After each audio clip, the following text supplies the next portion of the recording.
Manifestações a favor e contra a presidente Dilma Rousseff estão marcadas para esta sexta-feira, às 4 da tarde, na Praça Afonso Arinos, no centro, e para o domingo, às 3 da tarde, na Praça da Liberdade.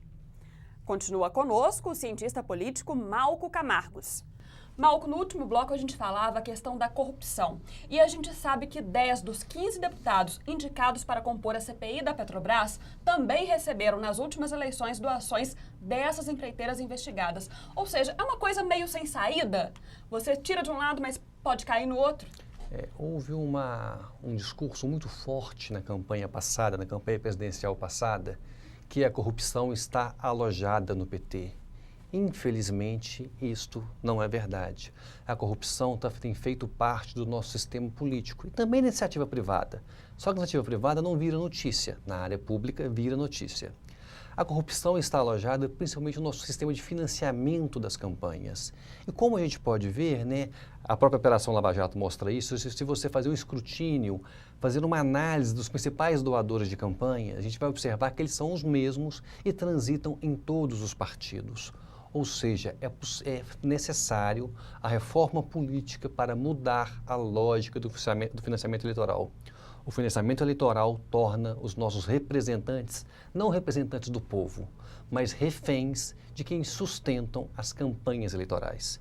E os grupos são sempre os mesmos. E não é de agora, não é de 2000 para cá, é desde a ditadura, quando essas empresas, essas corporações foram montadas, elas têm sustentado e dado sustentação ao funcionamento da nossa política. Os políticos dependem deles para conquistar mandatos eletivos. Nesse caso, o impeachment estaria sendo usado como uma forma de despistar o foco que a gente precisa ter.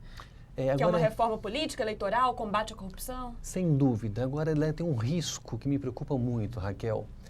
Há uma certa ingenuidade do brasileiro ao olhar o futuro e o passado, de uma certa lembrança que nos tempos da ditadura era muito melhor, que havia muito menos corrupção.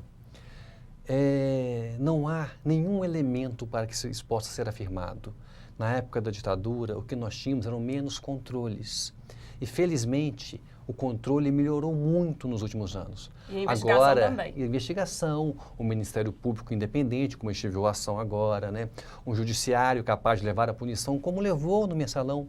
Então, avançamos, mas é preciso avançar mais. Agora, o avanço não é voltar ao passado. O avanço é aprimorar as nossas instituições, é aprimorar cada vez mais a capacidade de investigação, é aprimorar cada vez mais a capacidade de punição, para que um representante, um político saiba que se caso ele se envolver em esquemas de corrupção, caso ele receba dinheiro ilegal na sua campanha, as chances dele ser punido têm que ser muito maiores do que são hoje. Já aumentou, mas é preciso aumentar cada vez mais. E não há outro caminho que não investir na modernização, investir na diminuição do caixa 2, no fluxo de recursos em espécie nas campanhas, ou seja, o Banco Central é o grande caminho para que a gente possa tirar o fluxo de dinheiro deste país que circula, não no caixa 1, no caixa legal, mas principalmente no caixa legal das empresas e das campanhas políticas. Pensando em todo esse contexto, qual que você acha que foi o grande erro de Dilma, já que ela tem que governar agradando a todos?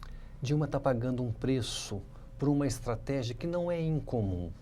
É a contenção de preços no último ano do seu mandato. Um gestor público, não só no Brasil, não só na América Latina, mas é uma característica das disputas eleitorais, no último ano do seu mandato, tende a constranger certos aumentos, constranger certas situações para não ter impacto no eleitoral, sabendo que o eleitor é muito sensível ao seu bolso, ou seja, se o eleitor sente que a inflação está aumentando, que a economia não vai bem, ele tende a votar na oposição. Então, os gestores públicos nos últimos anos tendem a segurar determinados aumentos. E logo em seguida, tem que liberar, porque é impossível fazer essa retenção por muito tempo. Então, Dilma está pagando o preço da sua estratégia eleitoral. E o preço tem sido o fim da sua popularidade. A popularidade dela está muito baixa neste momento, o que faz com que quando as pessoas se reafirmam, se levantem a voz contra ela, não tenha defesa. Ela tem ficado sozinha nesse espaço de embate com relação à opinião pública. O que ela poderia fazer, então, na sua opinião?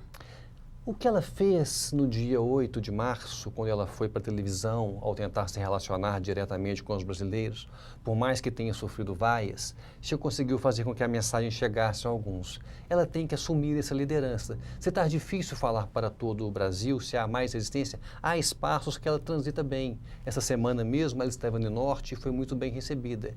Lula sofreu o mesmo efeito. Lula, no auge da crise do mensalão, saiu do Sul e do Sudeste e ficou muito mais no Norte e Nordeste, onde a base era a sua base aliada. E é preciso ter boas condições psicológicas, boas condições de trabalho para fazer uma boa gestão. Certamente, sendo vaiado cotidianamente, deve ser muito difícil para um governante sustentar o peso que é ser presidente da República. Malco, muito obrigada pela entrevista e uma ótima noite para você. Para você também, obrigado.